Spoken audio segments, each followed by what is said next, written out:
Баламның басын жарса да үндемеді. Түркістандық келіншек енесі мен абысынына ренжулі екенін айтты. Айтып тастауға батылым бармай жүр. Қанша дегенмен өз анамның тәрбиесін көріп өстім ғой. Бүгін мен бір жанымды жабыратып тұрған жағдай туралы айтайын деп едім. Ешқашан ештеңеге көңіл толмайтын адамдар болады ғой.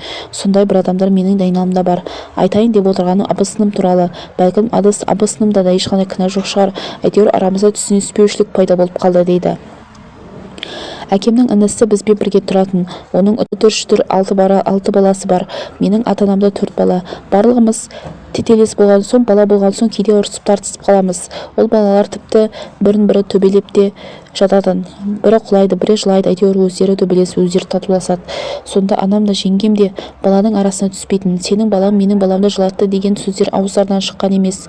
Менің бойымда ондай мәселе болмайтын шығар деп ойлағанмын. Өйткені ата-ене қолында емес, бөлек тұрдық. Қара шаңырақта үлкен абысыным қалған. Біз күйеуімнің жұмыс бабымен қалаға көшкенбіз. Балалы болдық. Жылына 2 рет, кейде 1 рет ауылға келіп тұратынбыз. Алғашқы жылдары барлығы жақсы болды. Кейін балаларымыз көбейді.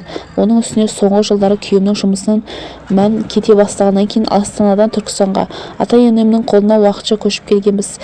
Қазір бір шаңырақта ата-енем, қайнатам, абысыным, бір сөзбен айтқанда 2 отбасы өмір сүріп жатырмыз. Абысынымның үлкен ұлы ата-әжесінің тұңғыш немересі, өте ерке. Үйде баламен жиі ұрсып, кейде тіпті төбелесіп қалады. Басында бұл жайтқа балалар ғой деп онша мән бермейтін едім. Алайда 7 жасар қайным менің баламды шеттететінін байқадым. Ойыншықтардың тәттілерін қызғанып, бұл біздің үй, сен кимес деген сөздерін талай рет естідім. Ал менің ұлым қанша дегенмен жасы кішкентай ғой, әлсіздік танытып жылап қалады. Сонда да оған, ол сенің ағаң, ренжіте берме, екеуің бірге ойнаңдар, тәттіні бөлісіп жеңдер деп түсіндіріп қоямын. Бірде екеуі далада ойнап жүрген. Топқа таласты ма қайдан бір сәтте апыр-топыр төбелесіп кетті. Екеуін ажыратуға барам дегенше кішкентай қайным баламның басынан жерде жатқан жұмыр таспен қойып қалды. Баламның жан даусы шықты. Жетіп барып көтеріп үйге кіргіздім де қанаққан басын дәкемен таңып қойдым. Осы оқиғаға енем де абысыным да куә болды. Мені таңғалдырғаны сол, олар қиқар балаға бір ауыз сөз айтқан жоқ. Кішкентай қайныма ыза болып, жөнге келдірмақ келіп тұр. Әттең абысынымның көңіліне тиіп қалама деп тілімді тістеп қалдым. Мейлі ерке болса ерке шығар, бірақ балалардың арасы жақсы еместігін көріп жүрген енем мен абысыным ұрысып төбелесе берудің жаман екенін, шеттете бермей бауырмашыл болу керектігін ұғындырып қойса болады ғой. Балалардың ортасына түсе берсем жексұрын болып қаламын ба деп қорқам.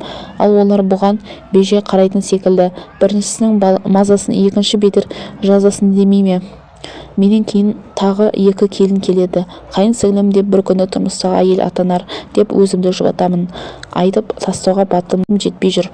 Қанша дегенмен өз ата-анамның тәрбиесін көріп өстім ғой. Ештеңе айта алмаймын.